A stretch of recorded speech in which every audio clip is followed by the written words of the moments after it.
Alde batera honen inguruen jarduteko orduan kontuan hartu nituen puntu batzuk, batez bere denpora jakin baten finkatu beharran, eta beste aldera ikusi neban gaur egungo bilakaera nondik nora etorri dan, ezta? Orduan horretarako eta pantailaren laguntasunaz ahaleginduko gara, ezta? Lehenengo eta bat, aipamen bat egin nahiot liburu honena, Bizkaieraren erabilerak administrazioan, usos del euskera vizcaíno en la administración, liburu hau geroago, tranquilago komentatuko dugu. Horren ondorik ikusiko dugu zer gertatzen den Bizkaiera batuagaz, baete dagoen Bizkaiera baturik, baete dago modurik Bizkaiera baturik egiteko. Ondorik berba egingo dugu euskara kontuetan eskumena daukien erakundeekaz edo daukan erakundeagaz. Ondorik ikusiko dugu Bizkaiko biztanleriaren ondik norakoak zer esaten dozkun. Hau da, Bizkaia ez da gauza bat eta bakarra, hainbat Bizkai dagoz hizkuntzaren ingurutik. Ondorik ikusiko dugu Bizkaiko Foru Aldundiaren jardun esparruen eragina jendearengan, gizartean zein dan. Horren ondorioz ikusiko ditugu testu idatziak zelan egiten diran Union eta Bizkaiko Foru Aldundian, zeintzu doiesan batuak, zeintzu doazen Bizkaieraz, eta azkenik ahozko testuak, testu berba erabiltzen dut jakinaren gainean, egon da, berba egiten denen, zelan behiteko kontua hartu behar dugula. Lehenengo eta bat, 1995 urtean, egin zan lan hau. Lan hau honen helburua izan zen ikustean ze Bizkaiera erabiltzen zen, ze euskera erabiltzen zen administrazioan. Orduan Bizkaiko Foru Aldundiaren lehendakaritza sailaren aginduz Deustuko Unibertsitateko ikerketa lantalde batek egin eban lan hau. Eta bertan egon ziren hainbat ikuspuntu. Niretzako, zoritxarrez, lan hau pasatu zen bestela baitakoan. Nik esango neuke oso eragin txikia, oihartzun txikia izan ebala gizartean, bertan emoten ziren datuak kontuan hartuta. Baina batez bere, lan honek badauken niretzako balio handi bat. Eta zera da, teknikaren aldetik barrikuntza izugarria erabili izan hizkuntza kontuetan orain 6 urte. Eta hori izan, momentu hartan egin zan aplikazio praktikoa BRS-SEA izeneko programagaz ikusteko batuaz idatzitako testuetan zintzu ziren agertzen ziren Bizkaieraren ezaugarriak. Ordu arte egin bakoa lan hori, eta nire ustez ordurik ona ez dut beste horren aitamenik izan, baina gertatu liteke horren zer izatea. Zer aztertu zen? Beste alde batetik Bizkaiko Foru Aldundiaren jarduera 81. urtean, horre zan ezer izan, gaztelaniaz bakar egiten zalako, 85. urtean agertu zen lehenengo iragarkia elebidunez Bizkaiko, orduan Bizkaiko Jaurerriko boletin ofizialean, esaten zen horretan edo boletin ofizial del Señorío de Bizkaia, eta ja 1980 eta 81 eta 82 urteetan, orduan Bizkaiko egunkari ofizial izeneko atalean azaldu ziren agiriak Bizkaiko Foru Aldundiaren izeneko. Azterketaren laginean ikustu nahiko txukuna izan zala, 34.552 orrialde aztertu ziren, euskarazko orrialdea guztira batuketa zelan egindan liburu honetan eta azterlan honetan agiri da, izan ziren 5.123, hortik Bizkaieraz 186 orrialde argitaratu ziren Bizkaiko aldizkari ofizialetan, eta Bizkaiko Batzar Nagusiak argitaratu eben guztia Bizkaieraz argitaratu eben. Baina gauza bat esan behar da, Bizkaiko Batzar Nagusiak argitaratu ebena oso kopuru txikia izan zala, ezan izango 10-15 iragarkitik gora, aldundiak barriz haindet eta haindet. Hori alde batetik, badago beste kontu bat, lana euskeraz eta gaztelaniaz dago, eta azkenean badago, diskete baten, zera, Bizkaiko aldizkari ofiziala ustu zaneko bilduma osoa. Zein aldizkari ustu zan, zein irizpidegaz eta bat, hemen agiri da dana. Liburu hau, edozein kasutan bere, kalkulatzen dut, Bizkaiko Foru Aldundiaren argitalpen zerbitzuan edo eskuratzeko moduan izango dela, eta horren inguruan inok badauke zera, nik uste dut interesa merezi da. Ondorio batzuk atera ziren lan honetatik. Beti bere 1985 urtearen inguruan gabizela kontuan hartuta. Orduan ez zegoen politika finkorik une honetan bere ez dago. Esateko noiz erabili behar dan Bizkaiera, noiz erabili behar dan batua. Ondorioa da, Bizkaiko Foru Aldundiak argitaratzen dauan guztia momentu horretan, edo ia dana boletinean, Bizkaiko Foru Aldundiak aldizkari ofizialan argitaratzen dana, ia dana batua agertzen dau. Bizkaiko Batzar Nagusiak dana egiten dabe bizkaieraz. Udalak sarriago erabiltzen dabe batua bizkaiera baino, hori ere logikoa da, kontuan hartzen badugu, udalik handienak alderdirik erdaldunenetan dagozala, ezta? Beste puntu bat, sarrikian gertatzen jaguna da, zer gertatzen den Bizkaiera batuaren inguruan. Orduan, nik uste dut, behintzat guk herri aginten legez badaukagula erantzukizun bat, eta hori da gizartean sortzen diren kontua bideratzea, baina guk hizkuntza kontuetan eragilerik ez dugula izan behar pentsatzen dugu. Dana dela, hemen badagoz argitalpen batzuk gogoan hartu behar ditugunak, sarriken astu egiten jakuzalako gauzak, eta lehenengo puntu importantea izango litzateke Euskaltzaindiak 1979 urtean egindako euskara batua, euskalkiak eta tokian tokiko hizkerak izeneko separata. Hemen, nik uste dut, eta Bizkaiaren inguruan berba egiten gabizenean kontuan hartu behar dugula kontu bat, hau da, Bizkaiera egia da, Lakonbek esan eban legez, euskaraz badagozala euskalkibi, Bizkaiera eta beste enparauak. Baina egia da, Bizkaiera euskera dela. Eta orduan alderdi horretatik, lantzen dugunean Bizkaiera bogai, ez dugu zertan galdu, eta ez dugu galdu behar, hobeto esan da, begibistatik euskera osoaren ikuspegia. Eta nire ustez, Euskaltzaindiak momentu horretan, 1979ko otsailaren 23an, esan eban gauza bat aipatu beharko litzateke. Agiria ez da deus konkretuki erabakitzeko egine izan, baina erabaki konkretuak garrantzia handia badute ere, ez dute gutxiago nik uste honelako agiriek hizkuntz auziei jarrera edo ikuskera orokor batetik horazen dieten eskero. Importantea da esatea une honetan, hau idazten den momentu honetan Alfonso Irigoyen sana egoala idazkari, ezta? Gero beste kontu bat, Euskaltzaindiak 83. urtean egin eban Bizkaiko aditzaren erabileraz zenbait ohar. Egin eban berak, ikusten berari basoiakon Bizkaieraren aditzen paradigmen inguruan batxosten bat botatzeko, eta hori bota eben. Eta deklinabidearen inguruen bere ohar batzuk emone bazan, nire ustez horreia beste barik ordurik ona aplikatu beharko ziranak, eta ikusten diren testuetan uste dut ez direla apliketan. Honek testu bila ezagunagoa dira, 85. urtean, Bizkaieran idazkaragoak deklinabidea eta ditza, Bizkaierazko joskera, badakit badagola beste liburu bat, Bizkaieraren aditzaren paradigmak eta batu askoak biak batera ekartzen dituena, baina hori ez dut ipini. Eta gero, ikusi behar dena da, batuaren inguruan ze arazo dugun lehen, eta bat hiztegiaren aldetiko arazoa dagoz. Oda, ze berba erabili behar dan, zate baterako, adibide bat ipiniko dut hemen. Nik Bizkaieraz erabiltzen duten berba gaztelaniatiko prestamo utza bada, mailegutza bada, horren ordez erabiliko dut beste euskalki bateko berba, euskal jatorrikoa dalako, bai ez, hori erabiltzen badot esangura osoakin erabiliko dut, esangura murriztu bategaz erabiliko dut, morfologiaren aldetiko arazoak, dagoz oraindik ere.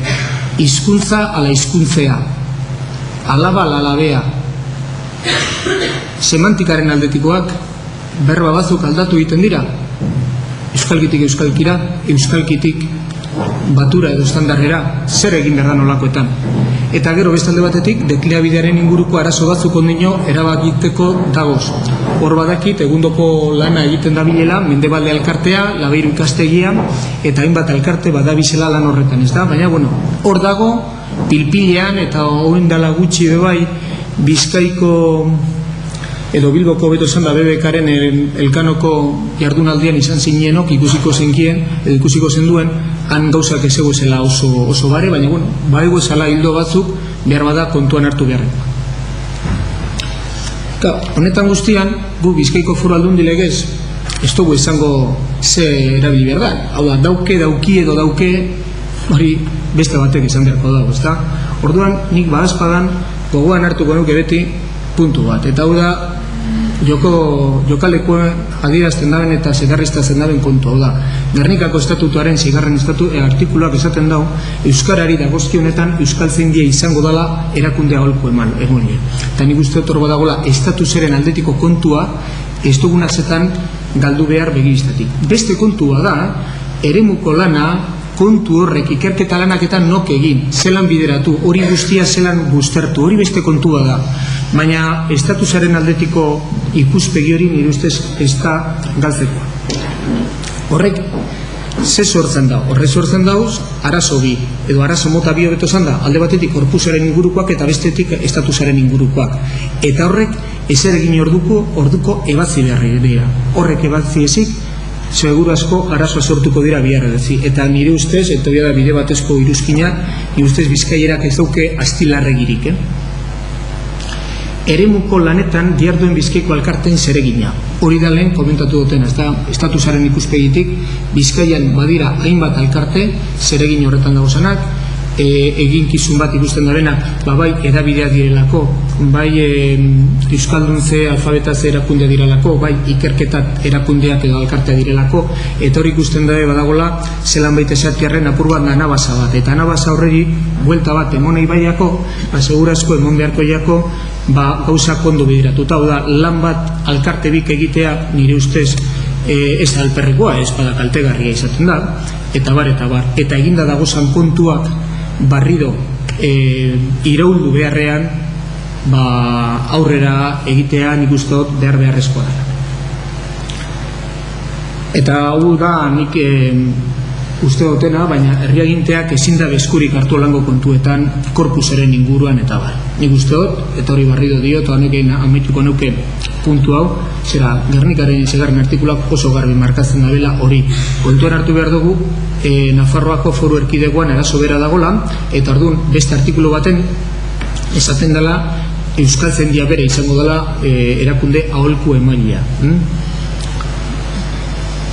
Hemen ekarri ditudan datuak 86koa dira, eta badauk arrazoi bat izateko. Euskaten datua dira, apur bat aldatu dira, nik esango dutzuet nun aldatu diran momentu honetan datu importantenak, eta gero horren inguruko gauza batzuk ikusiko ditugu, ezta?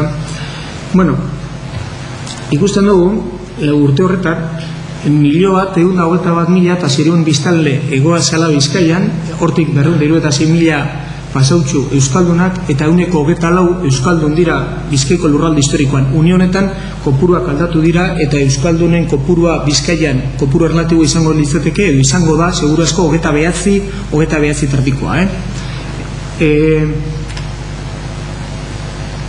Zatiketea erabate diferentea da, ikusten badugu enkarterrian, zatiketa geografikoa da Eustatek berak erabiltzen da bena, ez da guk ezagutzen ditugun eskualde naturalen araberako zatiketea. Hor ikusten dugu, 109 dela euskalduna, han dagozan euskaldun guztiak euskaldun barria dira, guztiak, 189, 188 ibadozue. Bilbo handian, 115, momentu honetan Bilbon ibiliko gara 120, 19 inguru horretan, eta orduan horre dira euskaldunak. Gorbei inguruetan, horre 135 da euskaldunen kopurua, Durangaldean 46 inguru horretan, Plentzia Mungia parte hori hor 150 heltzen da, Arrati Nerbioien 156, Gernika Bermeo, hemen Busturialde honetan 177, eta Martina Ondarroa edo guretzat beti leharti bai izan den horretan 187. Claro, kopuruak holan duaz, baina kontuan hartu behar dugu, hemen Bilbo honetan gauzala Bizkaiko gehienak, eta hemen bakarri dela 115. Eta hemen euskaldunak gehienak euskaldun barria dira. Hori da guk edozein politika kontuan hartzeko edo erabiltzeko orduan kontuan hartu behar ditugun datuak. Hone diran datuak, gero beste gauza bat izango da, guk nahiko genduke esan datuak zintzuk izango dizkizan. Bizkaiko Foru Aldundiaren jardun esparruen eragina ikusten badugu, konturatzen gara alde batetik, guk zuzeneko hartu emona daukaguzela norbanakoak, ez? Guk jendea jasoten dugu, jendea gana joten dugu, eta orduan hor dagoz norbanakoak. Beste alde batetik, Bizkaiko Foru Aldundiaren olako hartumon nagusiak batez bere aginte legez, herri aginten arteko zeretan, udalekin eta udal erakundekin gertatzen da, gehien batean. Eusko Jaurlaritza gazo bai, sarritan hor badago batzorde bat, herri aginteak koordinatzeko batzordea izaten dena, AKOBA izen hartu da bena, eta hor dagoz Eusko Jaurlaritzako kultura saileko hizkuntza politika sailburu ordezan, hezkuntza saila, 3 foru aldundiak, Euskal Autonomia Erkidegoko 3 foru aldundiak, eta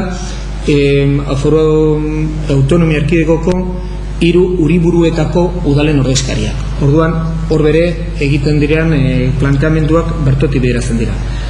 Gero, Espainiako administrazio zentralagaz bai badaukagu sartu emonak, batez bere ogasun mailan, bai gizarte segurantzako kontuak bide horretatik sartzen diralako, eta gero beste hainbat esate baterako, zer gaitunduak, zer gaitzitunduak, geu kudeatzen ditugunak, baina estadupekoa diranak, eta hainbat arlo hor erabiltzen dira.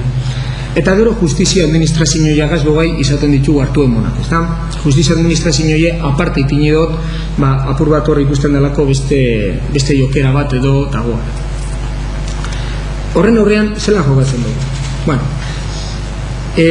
testu idatzietan, baldin eta Bizkaiko aldizkari ofizialean argitaratzen badira, batua erabiltzen dugu. Da nire ustez batua erabili behar dugu. Hau da, araugintzako testuak batuaz erabiltzeko dira. Nire ustez, zergatik hori. Lehenengo eta bat, horrek araugintzak izaten direlako, ez Bizkaiari bakarrik dagozkiona, ez bada Euskal Autonomia Erkidegoari eta sarritan Nafarroako gobernuari bere jagokosuna. Alde batera. Bestera, testu horren jasotzaileak ez direlako euskaldunak. Hau da, esaten danean, inok ez dau irakurten boletin euskeraz, ikinole castellano. Jakin nahiko nukenik, nork irakurtzen dau boletina kastelaniaz. Zaten da, ez dut ulertzen euskeraz, eta kastelaniaz ulertzen duzu? Zate baterako. Orduan, nire ustez, hor dago jasotzaile jakin bat oso teknikoa dana, profesionala dana, legelaria dana, ekonomialaria dana, eta hor mugatzen da. Ikuspegi horretatik nire ustez, hori batuko kontua izan dezakete.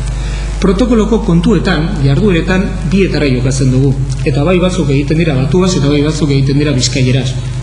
Batez bere, jasotzailearen arabera jokatzen dugu hor aldundiak. Udalakaz eta udale erakundeakaz izaten dira hartu monetan bietara jokatzen da. Hau da, ez da bardin jokatzen Gernikako udalagaz edo Balmasedako udalagaz. Lehenengo eta bat, Gernikako udalean dagozan teknikariak eta dagozan kargudunak eta euskaldun zerra direlako, bertoko direlako, eta beti euskeri izan dabelako ohiko hizkuntza euren eguneango jardunean. Baldin joten bagara, zerera enkarterrira egoera bestelakoa da. Orduan, tokiaren arabera jokatzen da, ezta? Norbanakoak bietara jokatzen da. Orduan oso egora haundia dago, ugari, zate baterako. Oka batera, etortzen dan, baserritar bateri, kasu iten jako, bizkaieraz. Baina hemengo pertsona berbaiten dutzelako, baserritarrari, basoi jaubeari, abeltzainari, beran hizkuntzan, beran eguneango hizkuntza. Zer gertatzen den gainera? Langileen ikuspegitik, hor dagoan pertsona edo hor dagoan langilea edo funtzionarioa seguru asko bertoko dalako edo bertokotuta dagoelako eta ardun hor alegin egiten da hori batuaz egiten, bizkaieraz egiten. Batuaz bere egiten da gitxiago nik uste dut batez bere erdal partean esate baterako enkarterrian eta oketara joten diran baserritarrak edo nekazariak erdaldune direlako, ezta? Baina bueno, Eusko Jaurlaritzagaz daukaguzan hartu monetan beti batua erabiltzen dugu. Eta Espainiako administrazio zentralagaz daukaguzan hartu honetan doai, batua erabiltzen dugu. Gauza bera esan leike justizi administrazioaren inguruan. Bueno, ahozko testuetan, zelan bete esaterren, eta lehen esan dut hori pargatzeko testu berba hemen erabiltearren, jokatzen dugu honetara. Hemen dago kontu bat, importantea dena. Oda, eskualdearen arabera jokatzen dugu, ahozko zeretan. Orduan, bai langileak bideratzeko, edo langileen destinoak eta izendatzeko orduan, kontuan hartzen da hizkuntza irizpidea, eta momentu honetan, 1989 urtean, Bizkaiko Foru Aldundiak onartu eban 1989ko plana, hizkuntz plan horretan, guk izendatuta daukagu Bizkaiko Foru Aldundiko langileen 24% izan behar dabela euskalduna. Horrek zer esan nahi dau, beti joaten dela Foru Aldundia benetako euskaldunen kopurutik gora. Guk ikuste datuen arabera ikusten dugu 29% dela, orduan guk markatzen dugun gure irizpidean izaten da hori gehi 5, gehi 4, gehi 5. Proba beti gora gizarteak eskatzen da benari erantzune ahal izateko. Tokien tokiko euskarara egiten da, ahozko hartu honetan, baina hori zuek dara dakizu hori. Hau da, nor dagoen une horretan alagotxe sortatzen da. Gero zer gertatzen da, eta gero sartzen dira ordezko, sartzen dira behin-behineko langileen kontuak eta bar, eta bar. Tokian tokiko euskera erabiltzen da normalmentean, han dagoan pertsoni bertokoa bada, eta orduan arek egiten da. Zer gertatzen da Bizkaian? Gauza kurioso bada bere, Durangarra badago markinen jendearentzako normala dela, eta berantzako da beran euskeria. Naite Durangoko euskeria eta markinako euskeria ezaugarri ezberdin asko duki, baina ahozko ortu honetan olango zerik ez da ikusten, olango ezberdintasunik ez da ikusten. Bilboko bulegoan ipine, baina bulegoetan ipine beharko genduki hemen, ikusten dena da, bietara erabiltzen dela, nekazaritzan egingo neuke Bizkaiera erabiltzen dela gehiago, beste guztietan baino, ogasunean edo haziendan bai, Bizkaiera gehiago erabiltzen da besteetan baino, eta bai eta kulturan bere. Besteetan, beste arrazoi batzuen gatik eta behar bada segurazko batua gehiago erabiliko da. Salbu eta udalerri euskaldun bateko alkate joeten denean, alkate euskaldune bada, alfabetatu bakoa bada, ordunarekin godau, dana, aldundiak emoten dutzen erantzune, hori batuaz izaten da normalmentean. Eta honekin, apur bat golan amaitu nahiko neuke gauzetxo bat esaten, hau da, Bizkaiko Foru Aldundiak egiten daben hizkuntz politika honetan kontuan hartzen dau euskera. Euskeraren barruan Bizkaierari emoten dauzagu garrantzia badaukalako. Baina beti bere kontuan hartu behar dugu, eta une honetan badago zelako olako baga hundiak edo gina hundiak Bizkaieraren alde, ez dugula sekula santan astu behar, Bizkaiera euskera dela, eta litzekele bapera hona izango, une honetan Bizkaiera batutik gehien aldentzen daben ezaugarriak geure ganatzea. Nik uste dut momentu honetan badagola zelan baiteko tentazioa, behar bada nahi bakoa. Baina ikusten dugunean, testu batzuk idazten direla, etxin eitxendan modun olantxik, esaten dalako alantxik idazten dut. Bueno, nik uste dut Bizkaierak badaukela beste maila bat. Eta nire ustez, horrek, joera barri horrek, hainbat lekutan, somatu dugun joera barri horrek, Bizkaiera bihurtu leikela, Espainiako zainetea, edo Euskal Herriko zainete kasu honetan.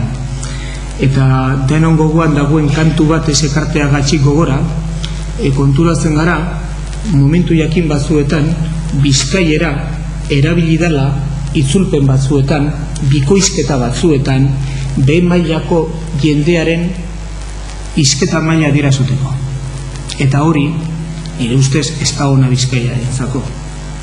Ikuspegi horretatik, Bizkaiko Foru Aldundiak beti egin dau, alegin berezi bat, alkarte batzuekin, Bizkaiko alkarte batzuekin lan egiteko ata horretan. Ez da, konfigurazio maila horretan kategorizazioa bideratzen diharduen alkarteakin batera jarduteko, eta hor hainbat dagoz guztion gogoan, baina nik aurra amaitu nahiko nuke, behintzat eskerrak emune dutzi edaz alkarte biri, unionetan badiarduelako lan txukun bat egiten, eta nire ustez biarretziko Bizkaiera baturi bada horren oinarrak izan liteke izanak sendotzen eta ipinten diarduelako, ez da, bat izango litzateke Labeiru ikastegia batez bere egiten diarduen lan izugarri horretan, horretatik momentu honetan ikusten gabizelako, badirala etekin jakin batzuk, bai deklinabideren ikuspegitik, bai hizkuntz paradigmen ikuspegitik, eta bai eta azken urteotan, Mendebalde alkartea